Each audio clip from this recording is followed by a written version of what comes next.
Esse é um ventilador da Dixtal 3012. Para utilizar ele, a gente utiliza os manômetros de ar comprimido e oxigênio. Na parte posterior, ele tem o botão de liga e desliga e o suspiro de ar comprimido, que a gente faz uma rotação na válvula para liberar o excesso de ar, e se tiver alguma sujidade na rede, vai parar aqui no suspiro. Na parte anterior, a gente tem a válvula exalatória. Para retirar a válvula, tem que tomar cuidado com esse silicone, senão ele pode rasgar. E a válvula a gente desencaixa fazendo uma rotação. No interior da válvula, a gente tem o diafragma. Esse tem que estar limpo, não pode ter sujidade e nem estar rasgado. Esse aqui está bom. A gente vai usar a concavidade para baixo.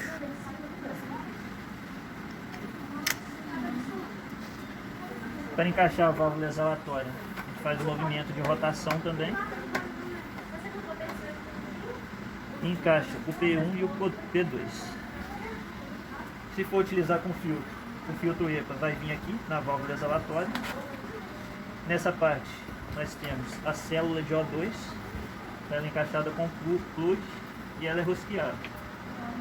Aqui nós temos a célula de O2 do Dixtal. Se tiver alguma diferença na FO2 que você está aportando para o paciente, pode ser que essa peça esteja mal encaixada ou ela está com problema, tem que trocar. A gente encaixa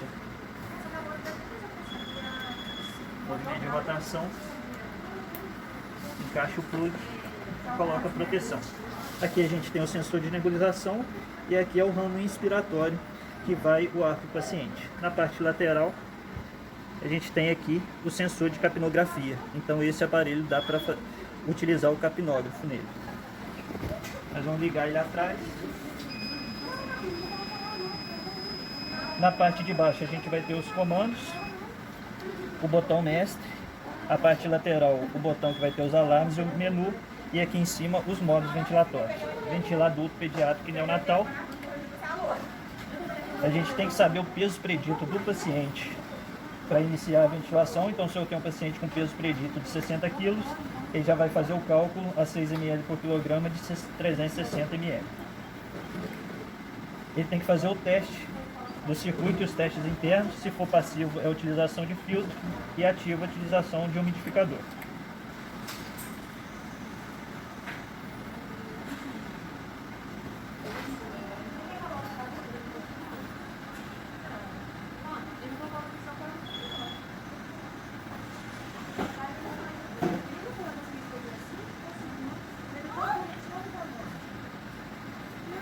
Então ele já abre na tela com as modalidades ventilatórias. Aqui são o que você vai programar para o paciente e em cima vai ser o monitor do paciente. Então aqui a gente programa o volume corrente do paciente, tempo inspiratório, relação INS, frequência respiratória, PIP, sensibilidade e FO2. Na parte de baixo do monitor a gente tem o modo de espera, nebulização, a mecânica respiratória, onde a gente vê cálculo de alto PIP, a complacência e a resistência. Então se a gente clicar ele vai dar a complacência, a resistência e a pressão de platô que o paciente está fazendo. E além dos outros comandos, como volume aprisionado, capacidade vital, dentre outros. Aqui nós temos os gráficos que a gente pode utilizar se for mais conveniente para o paciente. As escalas, o modo para congelar a tela, modo de ajuda, inspiração manual e a pausa inspiratória e expiratória. Na parte lateral a gente tem o botão de ESC, então toda vez que você for instituir alguma coisa, você vai entrar com o botão redondo de comando, e se você for sair, você vai sair com o ESC. Modo de controle e o menu. No menu a gente tem os dados do paciente, a ventilação respaldo. Essa ventilação respaldo ela tem que ser configurada quando você for passar o paciente para a pressão de suporte, senão ele não é aceito. Um exemplo, se eu colocar aqui, tentar colocar a impressão de suporte, ele vai colocar que primeiro a gente tem que configurar a ventilação de respaldo. A partir do momento que a gente vem e configura o tempo de apneia, ele já aceita a gente passar para a pressão de suporte.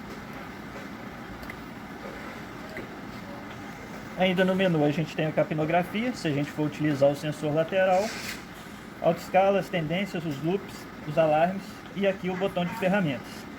Esse botão de ferramentas o mais interessante é aqui a calibração do sensor de oxigênio.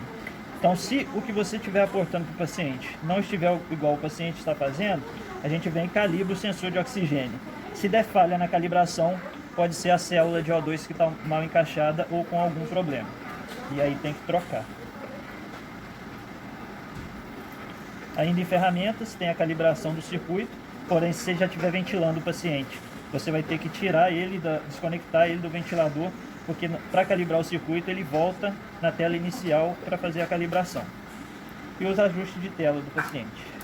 Aqui a gente tem os alarmes de pressão, volume corrente, a concentração de oxigênio, frequência, PIP e o ETCO2. E aqui na parte lateral a gente tem os alarmes que foram configurados.